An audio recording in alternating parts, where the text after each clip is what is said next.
Welcome to the Welsh Woodman Workshop, and in tonight's project I'm going to be showing you how I sharpen my chainsaw chains in order to make good and efficient cuts for processing logs into bowl blanks. And if you stay tuned towards the end of the video, I'll show you my process of turning a normal log into a really good bowl blank. So I hope this comes in handy, hope you enjoy, and remember, if you find tonight's video useful, please hit the subscribe button down below, as that's really going to help me get more videos like this your way. So I hope you enjoy. So I've got a pretty beat up chain on the chainsaw at the moment. It's gone through dirt and all sorts, this one. So I thought I'd talk through some of the terminology before we get sharpening. So the very top of the chainsaw chain itself there, this edge is our cutting edge. So we want a nice razor edge to give us an efficient cut, and I'll show you how to do that in a second. This sort of curve coming round, this is known as our hook. We want a nice sharp hook to help us cut. At the bottom then, coming into this area, is known as the gullet. And towards the front then we've got this little tooth that's coming up. That is your raker, which is essentially your depth gauge, or some people call it a riving knife as well. So depending on how tall this is will depend how deep the cutting edge will go into your wood. We'll talk about how to get these all set up right now. So by far the easiest way I've found that gives you control when you come to sharpening is to put the chainsaw bar itself into the machinist vise or metalworking vise. You just want to make sure you've got full and free movement of the chain. So you don't want it catching underneath. That's not going to do your chain any good. And next step, we're going to need to get a chainsaw file. Now, chainsaw files, they come in a variety of different sizes. Now, it's really important that you're getting the correct chainsaw file for the size of your chainsaw teeth. So we can see that this small file's not been matched properly, and if we were to do our filing with that, we can see that it's not even touching the cutting edge, so this wouldn't be effective because it will just be getting the gullet in there. And with this file, it's slightly too large, so it's struggling to actually fit in the gap itself. So it's really important we're getting the right size file for the actual teeth of this, the cutting edge, as it's going to give you a far more efficient cut. Now normally if you buy them new in the box, it'll tell you exactly what size file. If not, you can get yourself a little gauge like this, and it'll hold it up and it'll tell you what size you're going to need to get your file to. And it's really handy, these little holes on the gauge, you can actually push the different size chainsaw files in there to find the correct one. Now I'm going to be filing with a little gauge or jig. It's got some lines on there with some etchings of the correct angles. Now this just makes things so much easier. I've chainsaw filed by hand without a gauge, and I've just found this is a lot quicker and more accurate in each time in getting a more consistent angle and a consistent depth for each tooth of the chain. Now with the angles you file into the teeth of the chain, it will depend on what you want the saw to do. So a good cross-cutting saw angle would be anywhere between 25 to 35 degrees. I tend to use 35 for mine. And sort of for a ripping chain, so cutting in the direction of the grain, anywhere between 10 and 15 degrees. So I tend to use 10 for my ripping chains for my chainsaw milling.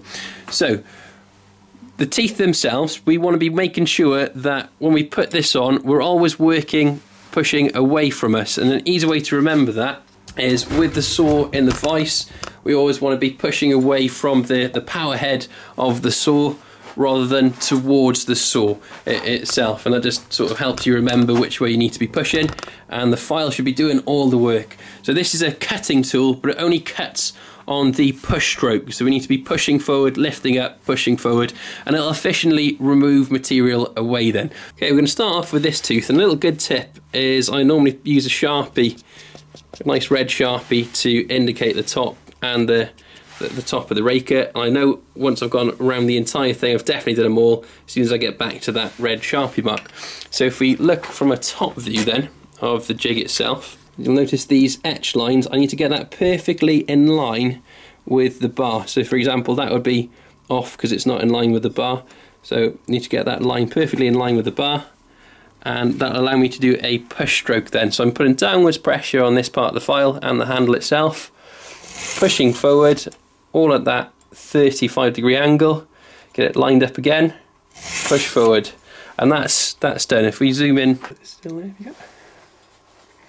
Right, so we can start to see we've got a little bit of a hook forming now, sharp sort of edge across the top, which is really good. we go across to one that hasn't been sharpened, we can see the difference. So you can see how dull that's looking in there. You can see that's pretty beat up, but that should be cut my finger right now doing that. Compared to the new one, so we've got a nice shiny edge there, you can see, and a really sharp point at the top there that would be cutting in.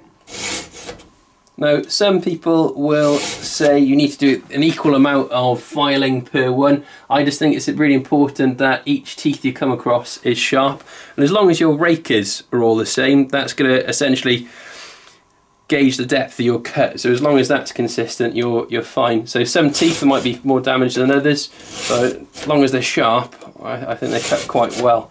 So a 35-degree angle I'm going for.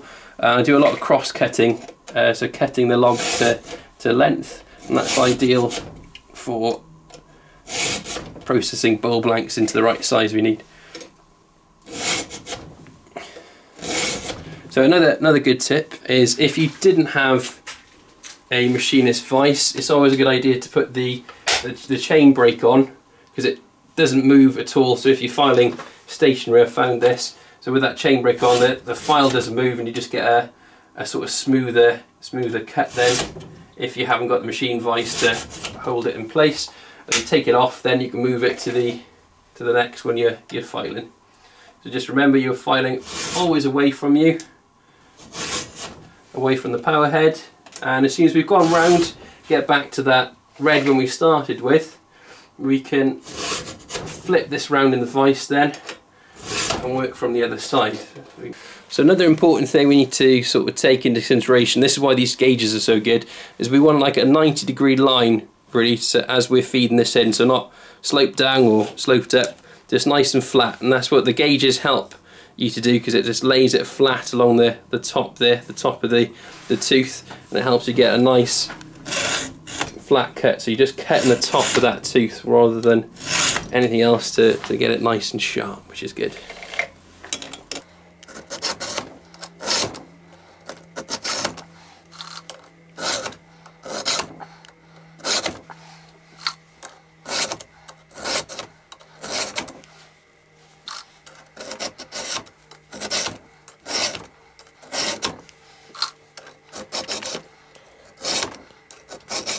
Go back round to our coloured in one. We're just going to undo the vise now. Flip him round.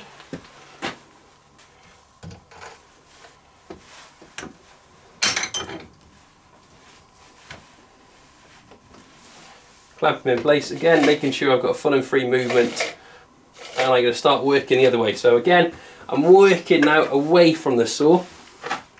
So some people won't actually flip this around, they'll just work from the other side, where I find that awkward. So exactly the same, so we zoom in again, make sure we've got our angles right. So I've got that 35-degree angle in line with the bar, pushing forward, lifting up, pushing forward, lifting up. I've got a tiny bit of downward pressure on this file as well. We get a nice sharp edge. And you can see when it's sharp, hopefully if the camera's picking this up, from that shiny edge there. So you want a nice shiny edge from the bottom of the gullet all the way to the top of the hook and across the actual cutting edge itself. So we're going to keep on going now until we get back round to that red marker. And then we've got a nice sharp chain we can go and test out. Probably a good idea as well, if you're going to do this, to wear gloves. If you're not, be really careful and pinch in between the chains as you're moving it. I know some people use their files as well to move it along. Just be careful with your hands.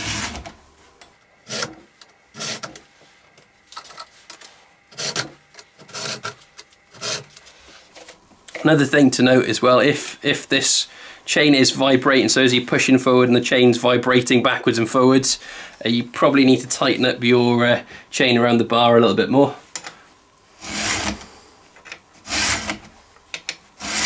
That's good, a bit more work on that one.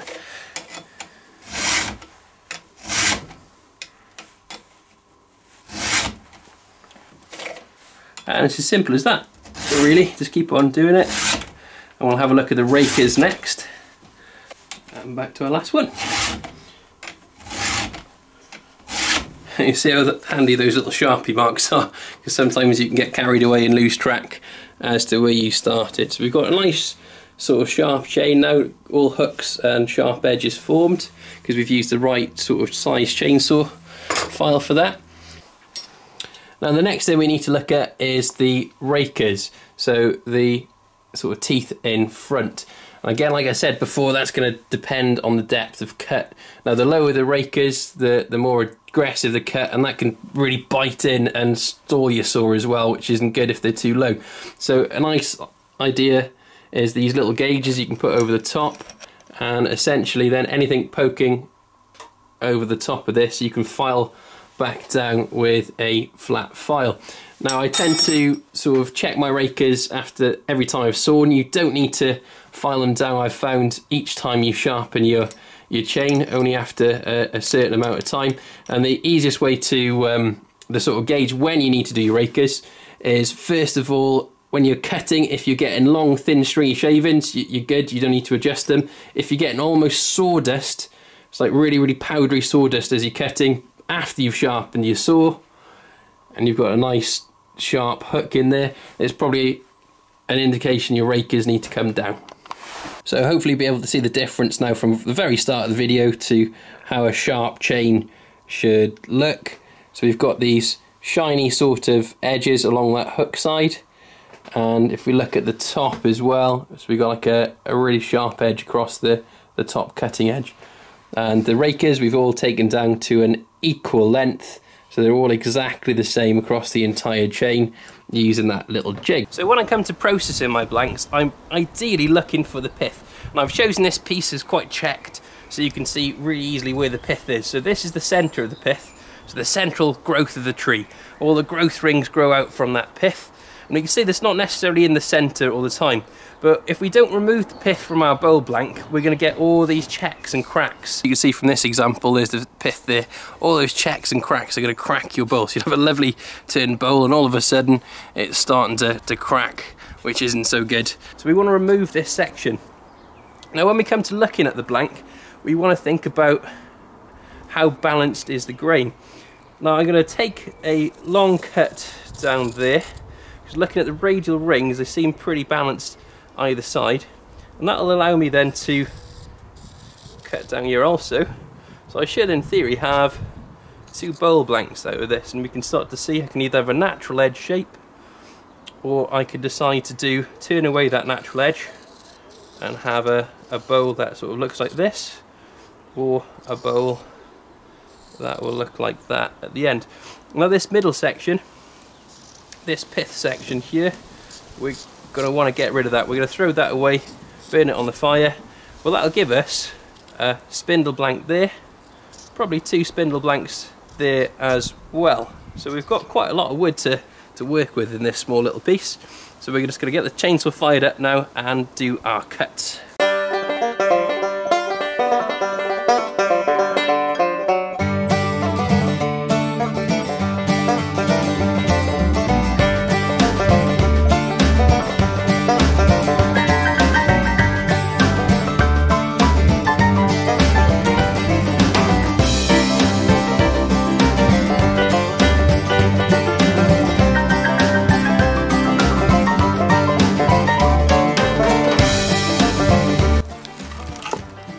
Okay, so we've got a lovely blank out of there that we can easily cut into the round. So we can either knock the corners off with a chainsaw. Those nice straight shavings, gotta love them. And then the pith's been removed, so we've got two blanks out of that piece, and some smaller sort of spindle blanks that we can play around with, maybe some pen blanks and things like that out of this. By far the easiest way to process these into the round is to use a bandsaw. What I tend to use, if the piece is larger than the throat of my bandsaw, or if you haven't got a bandsaw, is if you get yourself a plywood disc that you've cut round the circle, you little screw in the centre, then you can screw that into the middle and just lob off the corners. Now if you didn't have a saw that would allow you to cut these out, what you can do is imagine an octagon shape or a hexagon shape in your head and just cut off the corners as close to that shape as you can get. So essentially the sharp corners we're taking off. So I'm just going to show you that next.